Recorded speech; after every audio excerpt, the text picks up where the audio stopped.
semua, kembali lagi dengan saya Frilia Saliha dengan NIM 2001021103 dari Prodi Sistem Informasi semester 1 kelas D.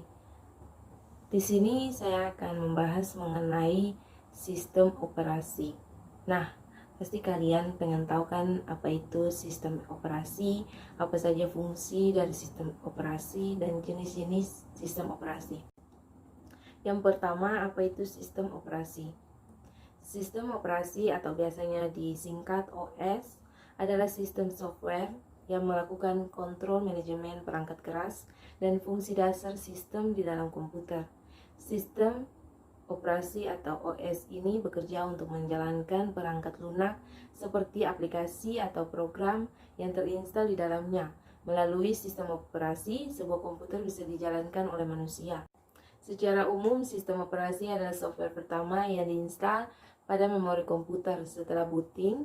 Tanpa adanya sistem operasi, sebuah komputer hanya akan menyala tanpa bisa diberi perintah yang beragam.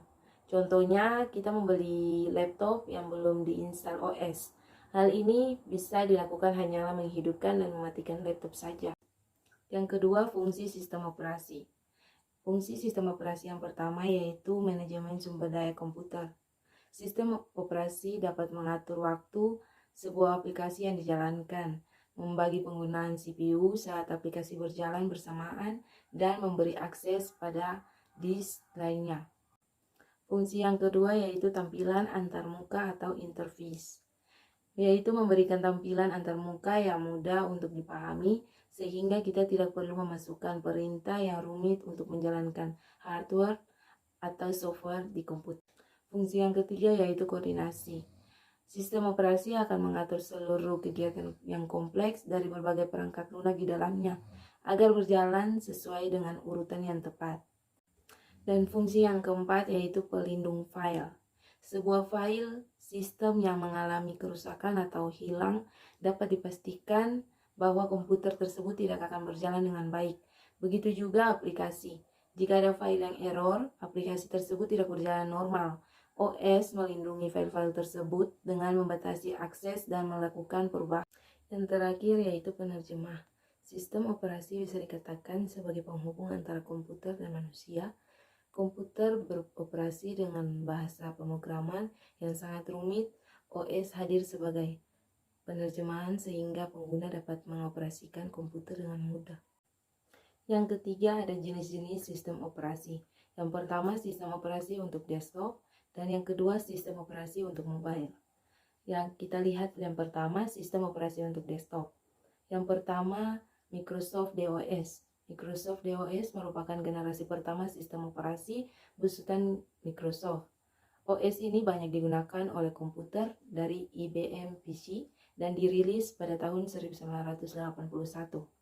User interface dari sistem operasi ini masih berupa tulisan, tanpa adanya gambar yang sekarang dikenal dengan istilah command.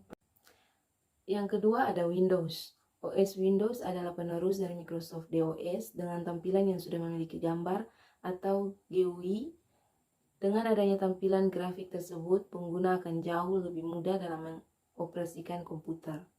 Dan yang ketiga, Mac OS adalah sistem operasi yang dibuat eksklusif hanya untuk perangkat Apple saja.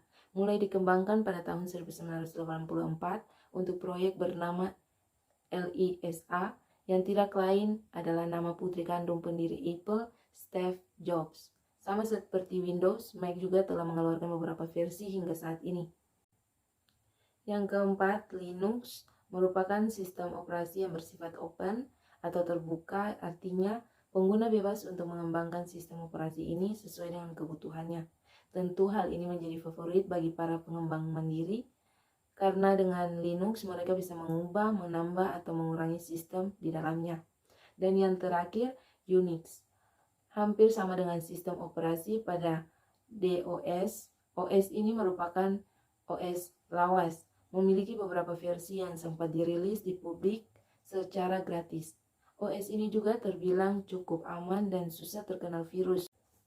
Sistem operasi untuk mobile. Yang pertama, Android. Sistem operasi ini digunakan oleh sebagian besar smartphone yang ada di pasaran. Ciri utama dari Android yaitu pemberian nama OS berupa cemilan manis dari setiap versi terbarunya. Sistem operasi ini merupakan pengembangan dari Linux. Android akhirnya yang teranyar adalah yang sudah jauh berkembang dengan berbagai fitur di dalamnya. Yang kedua, iOS. Sebagai adanya Android, Apple lebih dulu memperkenalkan sistem operasinya untuk perangkat mobilenya bernama iOS. Jika Mac adalah OS yang perangkat komputer milik Apple, iOS hadir khusus untuk perangkat mobile mereka seperti iPhone dan iPad. Perkembangannya selanjutnya, OS ini juga dijalankan pada perangkat Apple TV. Yang ketiga, Symbian. Merek-merek besar tersebut merupakan sistem operasi Symbian dalam perangkatnya. Namun OS ini kian ditinggalkan setelah munculnya Android, iOS, dan Windows Phone. Yang keempat, Windows Phone. Windows Phone atau yang sebelumnya disebut Windows Mobile merupakan sistem operasi yang dikembangkan Microsoft untuk dijalankan. Dan yang terakhir ada BlackBerry OS. Sama dengan Apple, BlackBerry hadir cukup eksklusif dengan beberapa layanan dan juga sistem operasi milik mereka sendiri. Pada masanya memang perangkat BlackBerry adalah salah satu perangkat yang sangat populer, bisa dikatakan menjadi perangkat peralihan antara model seluler lama era Nokia dengan ponsel terbaru milik Samsung. OS BlackBerry juga sempat disematkan pada ponsel terbaru mereka berteknologi touchscreen, alih-alih mampu memberikan alternatif pilihan bagi dunia smartphone. BlackBerry justru makin terpuruk dengan berkembangnya ponsel Android. Semoga video ini bisa bermanfaat. Bila ada salah dalam ucapan, saya minta maaf dan saya mau berterima kasih kepada Pak dosen, Pak Armi yang sudah memberikan tugas bagi saya. Terima kasih.